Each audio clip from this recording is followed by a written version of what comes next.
प्रणाम स्वामी जी।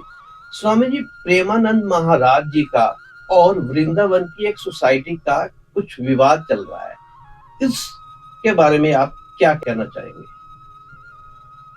देखिए, प्रेमानंद जी महाराज मेरी नजर में कोई संत नहीं है, परमहंस है। लेकिन जहां पर विवाद की बात है तो एक बात कहूं, रामचरितमानस में आता है, भगवान श्री रामचंद्र जिस समय वनवास पर गए और उन्होंने जब वाल्मीकि जी से मिले तो वाल्मीकि जी से पूछे, मुझको कहाँ रहना चाहिए जहां पर मेरे रहने से किसी को भी पीड़ा ना हो। यानी मैं ये कहना चाहूंगा कि स्वामी प्रेमानंद जी शायद इस बात से अवगत भी ना हो। उनके इर्द गिर्द जो उनके सहयोगी हैं उन्होंने प्रेमानंद जी को इससे अवगति ना करवाया हो। और दूसरी बात अगर लेना, मैं देख रहा हूं कुछ लोग उस सोसाइटी वालों को गलत सिद्ध कर रहे हैं कि वृंदावन में रहकर ये लोग प्रेमानंद जी का विरोध कर रहे हैं, ये भगवान का विरोध कर रहे हैं, ये राक्षसी लोग हैं। वो भी सारे के सारे मूर्ख हैं। जो आदमी ये कहे ना कि वो राक्षसी प्रवृत्ति के लोग हैं जो इनका विरोध कर रहे हैं, वो विरोध नहीं कर रहे हैं, वो अपनी परेशानी से सबको अवगत करवा रहे हैं। जो कह रहे हैं ना कि वो लोग राक्षस हैं, मैं कहता हूं 1 महीना 2 महीना ऐसे स्थान पर रहकर देखिए जहां पर सारी रात ढोल नगाड़े बज रहे हो। वहां पर बच्चों की मानसिक स्थिति क्या हो जाएगी, उनके शिक्षा पर कितना असर पड़ेगा। जिन लोगों ने सुबह काम धंधे पर जाना है, वो रात को आप अगर सो नहीं पाएंगे तो आप काम धंधा कैसे करेंगे।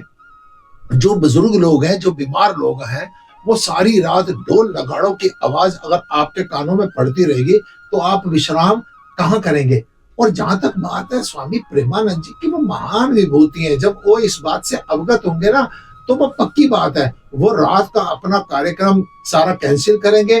बल्कि मेरी नजर में तो आप देखना, अति शीघ्र वो यहाँ तो इन सोसाइटी वालों को अपने पास इनवाइट करेंगे या स्वयं चलकर उनके पास जाएंगे, उनकी समस्या को समझेंगे और उस समस्या का समाधान निकालने की कोशिश करेंगे। और जहां तक स्वामी जी के दर्शनों की बात है, वो तो दिन में भी हो सकते हैं। किसी सेवादार ने हमारे से पूछा कि स्वामी जी, मैं सुबह 4 बजे उठ के जपजी साहब का पाठ करता हूँ, तो मेरा दिल करता है मेरा सारा घर भी, मेरे जितने परिवार के सदस्य हैं ना, सभी 4 बजे उठ के। मैं क्यों थोपते हो किसी के ऊपर, जबरदस्ती भक्ति किसी से क्यों करवाते हो जब तक किसी का मन ही ना हो। कोई 4 बजे उठ जाने से कोई महान नहीं हो जाता। महानता आपकी सत्संग में है। और अगर मान लो आपके ढोल नगाड़ों की वजह से, आपके जागरण की वजह से, आपके शोर शराबे की वजह से, जिसको हम सत्संग का नाम दे रहे हैं, अगर दुनिया परेशान हो रही है तो हमको जरूर कोई ना कोई रास्ता बीच में से निकालना चाहिए। और जहां तक बात है सत्संग की, सत्संग स्वामी जी का दिन में होता है और वो निरंतर चलता रहेगा, उसमें किसी प्रकार की भी कोई अड़चन नहीं है।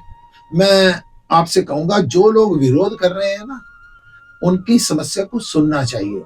जो लोग अपनी समस्या से अवगत करवा रहे हैं ना कि रात को इस प्रकार से, रात को 12, 1, 2, 2:30 बजे ढोल नगाड़े बैंड शोर शराबा होता है, हम डिस्टर्ब होते हैं।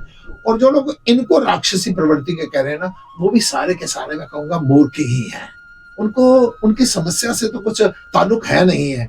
वो केवल केवल केवल एक जड़ बुद्धि के साथ उनका विरोध कर रहे हैं जो लोग परेशान हो रहे हैं। जिंदगी में हमेशा आप किसी के पीछे भी अंधे होकर मत चलिए।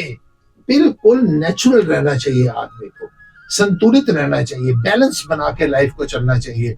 अब जब हम किसी में अच्छाई अच्छाई अच्छाई देखते हैं ना, तो उस बात में बुराई देखने की गुंजाइश खत्म हो जाती है।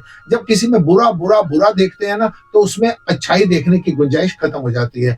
मान लो हम ढोल नगाड़े में, मान लो हम रात्रि की इस शोभा यात्रा में हम बहुत अच्छा देख रहे हैं, हम उनकी जो लोग वहां पर सोसाइटी वाले हैं ना, उनकी समस्या से हम ताल्लुक ही हमारा खत्म हो गया है। हम देख रहे हैं कि मूर्ख लोग हैं। आदमी को बिल्कुल संतुलित रहना चाहिए। हर अच्छाई के पीछे अगर कोई बुराई हो रही है तो उसको वॉच करना चाहिए। हम जिस समय पर किसी को बुरा सोच लेते हैं ना, गलत सोच लेते हैं, तो उसमें से अच्छाई देखने की, उनकी समस्या देखने की हमारी जो मेंटालिटी है ना, वो शून्य हो जाती है।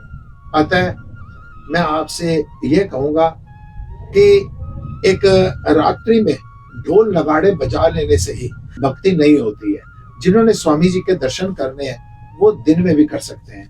जब परम पूजनीय स्वामी प्रेमानंद जी के पास इस संसार के हर प्रश्न का उत्तर है तो इस समस्या का समाधान भी वो बड़ी सहजता से निकाल लेंगे और इस विवाद को जल्दी से जल्दी समाप्त कर दिया जाएगा।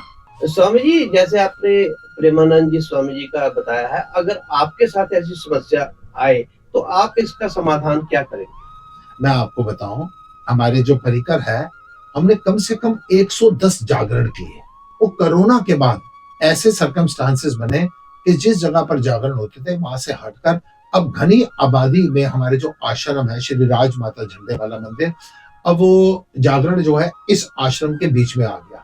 तो आसपास के जो लोग हैं ना रहने वाले, जब मुझको ये लगा ना कि जागरण पर, एक रात के जागरण पर इन सबको समस्या होगी सारी रात, मैं जबरदस्ती उनको भजन क्यों सुनाऊं, मैं जबरदस्ती उनको सत्संग क्यों सुनाऊं, मैं जबरदस्ती उनको भेंटे क्यों सुनवाऊं। आर्टिस्ट चाहे बढ़िया से बढ़िया हो, जिसको रात को डिस्टर्ब हो रहा है उसको किसी भजन से मतलब नहीं होता। तो हमने क्या किया, हमने उस जागरण का प्रारूप चौकी में बदल दिया। मैक्सिमम 10:30 बजे तक ये जो भी हमारा भजन का कार्यक्रम है, जागरण का कार्यक्रम है, चौकी का कार्यक्रम है, वो समाप्त हो जाना चाहिए कि भगवान को खुश करने के लिए चले हैं। और हमारा पड़ोसी, हमारा परिवार, हमारे जो इर्द गिर्द रहने वाले लोग हैं, अगर वो किसी प्रकार से भी हमारे भजन से परेशान हो रहे हैं, मुझको ऐसा कभी भी भगवान को खुश नहीं करना है। संसार का जीव खुश हो या ना हो, लेकिन मैंने अपने कर्तव्य कर्म का, जो मेरी ड्यूटी बनती है, मैंने उसका पालन करना है। ओम नमो नारायण।